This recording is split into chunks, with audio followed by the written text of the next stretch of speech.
সময় স্বল্পতার কারণে আমরা অনেককেই কিছু বলতে পারছি না। আমি বিশেষভাবে অনুরোধ জানাচ্ছি বিসিবির সাবেক আমাদের অত্যন্ত শ্রদ্ধাভাজন ফারুক ভাইকে মঞ্চে আসার জন্য জানাচ্ছি।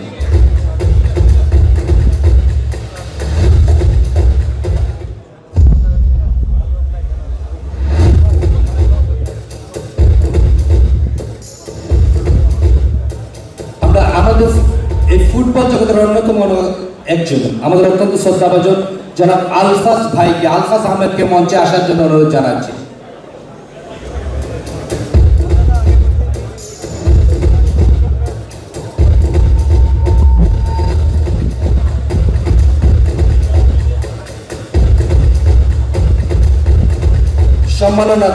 সম্মাননা পদক গ্রহণ করছেন আলফাজ আহমেদ। এ পর্যায়ে আমি মঞ্চে আসার জন্য অনুরোধ জানাচ্ছি আমাদের অত্যন্ত পরিচিত মুখ মারুফা আক্তার, ক্রিকেটার মারুফা আক্তারকে মঞ্চে আসার জন্য বিশেষভাবে অনুরোধ জানাচ্ছি।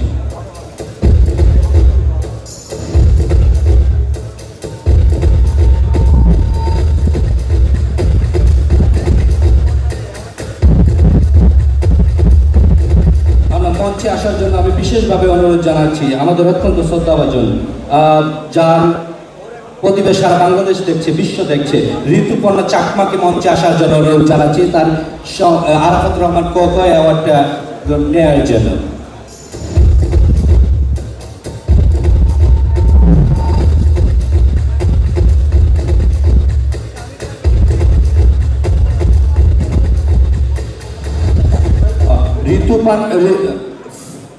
আমরা এ পর্যায়ে মঞ্চে আসার জন্য আমি বিশেষভাবে অনুরোধ জানাচ্ছি আল আমিন জুমারকে মঞ্চে আসার জন্য অনুরোধ জানাচ্ছি।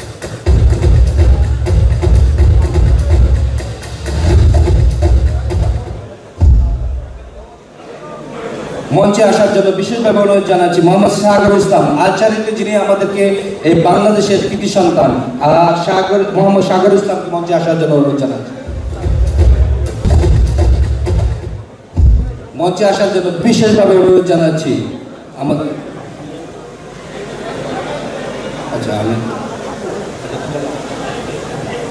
ইনশাআল্লাহ আমরা এই প্রোগ্রামটি করব ইনশাআল্লাহ।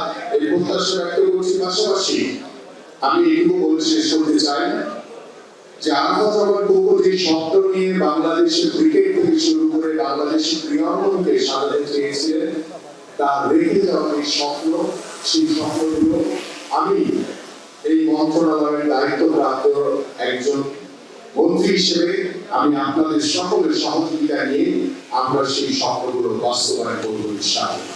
এবং আমরা বিশ্বাস করি আগামী বাংলাদেশের ক্রীড়াঙ্গনে আমাদের মাননীয় প্রধানমন্ত্রী যে সর্বোচ্চ গুরুত্ব দিয়েছেন, সেই গুরুত্বকে বহন করে আমরা আশা করি যে আগামী বাংলাদেশের একটি ক্রীড়াঙ্গনের দেশ হিসেবে, ক্রীড়া পরিবেশ হিসেবে আমরা যাতে একটি সুন্দর সমাজ ব্যবস্থাপনা, পারিবারিক ব্যবস্থাপনা থেকে শুরু করে রাষ্ট্রীয় ব্যবস্থাপনায় গুণগত পরিবর্তনের মাধ্যমে আমরা আমাদের বাংলাদেশের ক্রীড়াঙ্গনকে জাতীয় পর্যায়ে যেভাবে সমৃদ্ধ করতে চাই, ঠিক সেইভাবে আন্তর্জাতিক পরিমণ্ডলে আমরা সমৃদ্ধশালী একটি জায়গায় পৌঁছাতে চাই।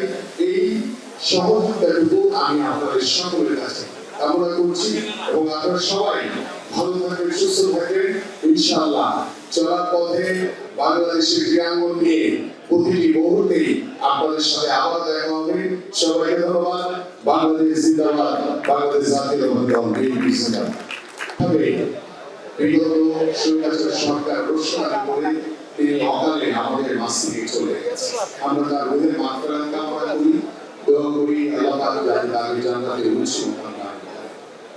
এবং আমাদের মাননীয় প্রতিমন্ত্রী তিনি বলে গেছেন, এবং এই আরাফাত রহমান কোকো মেমোরিয়াল ট্রাস্টের সার্বিক যিনি কর্ণধার, তিনি কিন্তু আমাদের মাননীয় প্রধানমন্ত্রী তারেক রহমান, এবং তার সার্বিক তত্ত্বাবধানে, তার সার্বিক নির্দেশনায় আমরা বিগত অনুষ্ঠানটি করেছিলাম সেই লন্ডনে। আজকে আমরা ঠিক 1 বছর পরে আমরা ঢাকায় আমরা সবার উপস্থিতিতে আমরা এই সুন্দর প্রোগ্রাম করতে পারছি। এই জন্য আল্লাহর কাছে আমি শুকরিয়া আদায় করছি।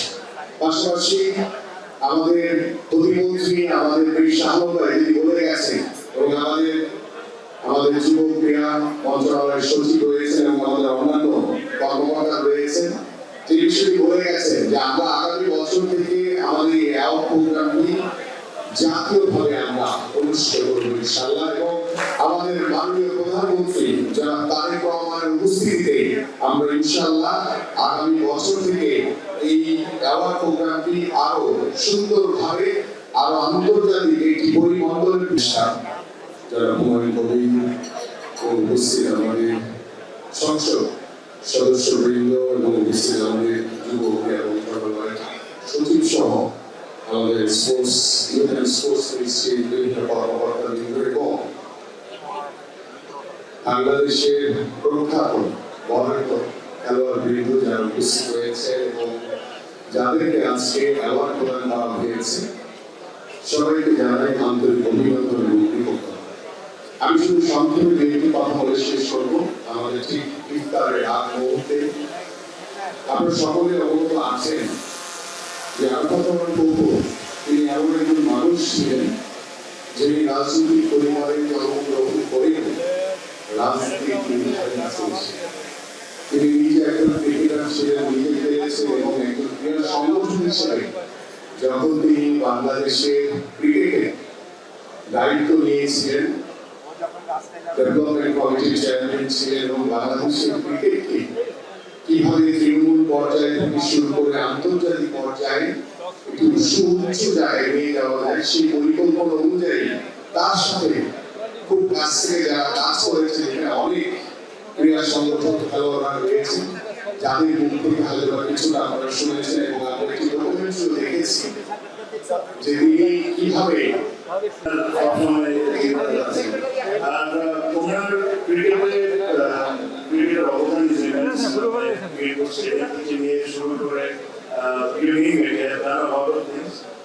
But it is very, very unfortunate যে এত বছর উনি যে জিনিসটা ডিজার্ভ করতেন, যে অ্যাপ্রিসিয়েশন ডিজার্ভ করতেন, এই অ্যাপ্রিসিয়েশন আমরা কেউ দিতে পারি। That is very unfortunate. Secondly, আমার এখনো মনে আছে আমি আমাদের মনোজ বেগম খালেদা জিয়ার কাছে গিয়েছিলাম আমার বিয়ের ইনভিটেশন নিয়ে। তো অনেক কথার মধ্যে একটা কথা এসেছিল নিয়ে কথা হচ্ছিল, তখন উনি আমাকে খুবই ইমোশনাল হয়ে একটা কথা বললেন যে দেখুন আমি ওর বিষয়ে সব কথা কেউ বলে না। আমি ওনাকে অ্যাকচুয়ালি বলেছিলাম যে আমি বলবো, but unfortunately I also fail. আমারও এত বছর ওনাকে নিয়ে পাবলিকলি যেভাবে করে অ্যাপ্রিশিয়েট করা উচিত ছিল ওটা আমি করতে পারিনি। আমি যে কোনো কিছু বলার আগে আমি কিছুদিন আগে একটা ভিডিও দিয়েছিলাম, যে আমি ওনার বিষয়ে আমরা এত বছর উনি এত অবদান রাখার পরও আমরা বলতে পারিনি, অ্যাটলিস্ট আমি বলতে পারিনি। এটাই আমার মেসেজ ছিল। তো বক্তব্য রাখার কোনো সুযোগ নেই, কারণ ইফতার আসন্ন এর পূর্বেই আমাদের সরকার সুযোগ সমাধান করতে হবে। আমি এই সংগঠনের একজন কর্মী হিসাবে আপনাদের সবাইকে বাংলাদেশের মাটিতে আজকে এই অনুষ্ঠানে উপস্থিত হওয়ার জন্য সবাইকে ধন্যবাদ এবং কৃতজ্ঞতা জানাচ্ছি। ইনশাআল্লাহ ভবিষ্যতে সরকারিভাবে আরাফাত রহমানের কোকোর স্মৃতিকে ধরে রাখার জন্য সরকারিভাবে ক্যালেন্ডার ভুক্ত করা হয় অ্যাওয়ার্ড অনুষ্ঠানে এবং রাষ্ট্রীয়ভাবে এরপরে পরের বছর থেকে মাননীয় প্রধানমন্ত্রী জনাব তারেক রহমান প্রধানমন্ত্রী হিসেবে উপস্থিত থেকে Arafat Rahman cocoa Memorial award অনুষ্ঠানের হয় বদলের প্রদান করে এই ব্যবস্থা যুব ক্রীড়া মন্ত্রণালয় করবেন। এর বাইরে সারা বছর আরাফাত রহমান কোকোর স্মৃতিকে ধরে রাখার জন্য ক্রিকেট টুর্নামেন্ট থেকে বিভিন্ন টুর্নামেন্ট আয়োজন করার আহ্বান জানিয়ে সুন্দর অনুষ্ঠানের আয়োজনের জন্য ধন্যবাদ জানিয়ে আমাকে অতিথি করার জন্য কৃতজ্ঞতা জানিয়ে এবং যারা অ্যাওয়ার্ড পেয়েছেন আজকে তাদের প্রতি আমি ধন্যবাদ জানাচ্ছি এবং তাদের প্রতি দোয়া রইল তারা যেন ভবিষ্যতে আরো ভালো করতে পারে। আমার বক্তব্য শেষ করছি। আসসালামু আলাইকুম। গ্রামে গঞ্জে জেলায় এবং ডিভিশনে বিভাগে প্রত্যেকটা অঞ্চলে যে আমাদের এটা এই টুর্নামেন্টটা শুধু ক্রিকেটটা, আমরা যখন আমরা ক্রিকেটের মধ্যে আছি, আমরা ক্রিকেট থেকে আমরা বিভিন্ন ধরনের ফুটবল, তারপরে দাবা, ব্যাডমিন্টন, প্রত্যেক সিজনাল প্রোগ্রামগুলো এবং যে আমাদের ঐতিহ্যবাহী কাবাডি সহ সকল খেলাগুলো আমরা এই আরাফাত রহমান কোকো ট্রাস্টের পক্ষ থেকে আমরা ইনশাল্লাহ আগামীতে আমরা অর্গানাইজ করব।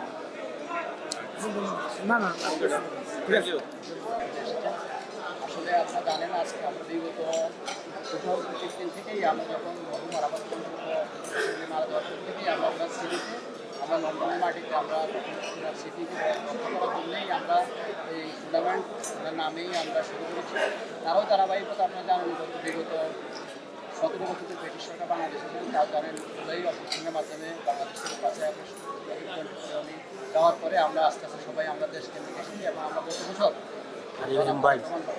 প্রধানমন্ত্রী উনি আমাদের এই প্রোগ্রামের প্রধান অতিথি ছিলেন এবং ওনার প্রধান অতিথির সময় আমরা বলেছি যে আমাদের বাংলাদেশে ইনশাল্লাহ আগামী বছর থেকে আমরা বাংলাদেশের মানুষের জন্য বাংলাদেশের ক্রীড়ানুরাগীর জন্য আমরা কিছু করার আমাদের প্ল্যান ছিল। তারা ধারাবাহিকতা আমরা যখন আমরা এই বছর আমরা আজকে থেকেই আমরা শুরু করছি, জানেন আপনারা দেখেছেন, আপনাদের সাংবাদিকও দেখেছেন, আমরা যে বাংলাদেশের ক্রীড়া ব্যক্তিত্বদের আমরা কোনো এটা কারণ একটা অরাজনৈতিক সংগঠন যারা এই ক্রীড়ার জন্য অবদান রেখেছেন তাদেরকে আমরা অ্যাওয়ার্ড দিয়ে শুরু করছি এবং সম্মাননা দিয়েছি পদক যেটা আমরা আমাদের আরামাত এবং রাষ্ট্রের পক্ষ থেকে।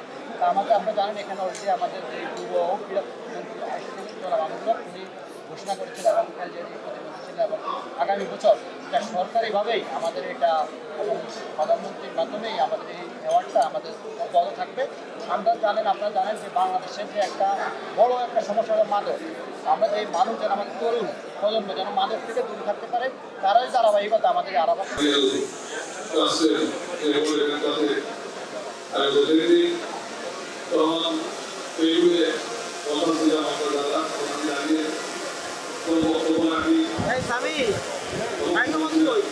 মাইক্রোফোন সাউন্ড নাই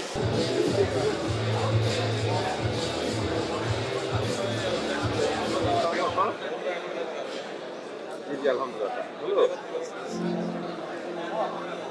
আমি তো সিটি যাবো না আপা, আমি পড়তে যাবো। কোনটা আপা বলুন তো, ওটা আমরা বসি না এবার আপা, আমার অ্যাটলিস্ট আমি যাই না প্রেজেন্ট মনে করতে। ও ওটা আপনার ব্যাপারে না, আমাকে আমার সামনেই বলেছিল আমার একটা রিকোয়েস্ট আছে, তখন প্রেজেন্ট বললো যখন আমি বলবো তখন আমি আপনার কথা আমি ছিলাম তো ওটা এখনো বসা নেই আমার। না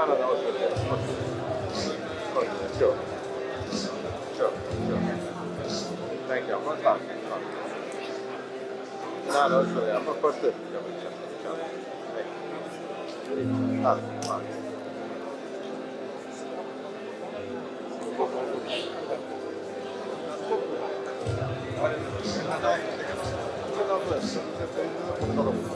ও না মিটিং আছে